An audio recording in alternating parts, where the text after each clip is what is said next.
તો મિત્રો હું આવી ગયો છું આજે સાબરમતી નદી અને પાછળ છે ધોળેશ્વર મંદિર. બરાબર, અહીંયા આજે હું આવી ગયો છું ધોળેશ્વર મંદિરે અને નીચે જઈ રહ્યો છું સાબરમતીના ઘાટ પર. તમે અહીંયા જોઈ શકો છો શું પ્રકૃતિ છે ભાઈ. બરાબર, શું પ્રકૃતિનું વર્ણન છે.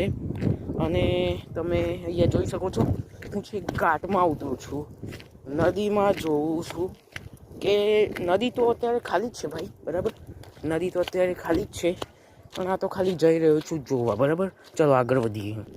તો મિત્રો હું નીચે ઉતરી ગયો છું અને અહીંયા તમે જોઈ શકો છો આખો સાબરમતી ઘાટ છે. બરાબર, આ બ્રિજ છે ગાંધીનગર રાંદેસાણ માટેનો. બરાબર, પેલી બાજુ બિલ્ડિંગ્સ છે થોડી, આ બાજુમાં ગિફ્ટ સિટી છે અને અહીંયા હું સાબરમતી નદીએ છું.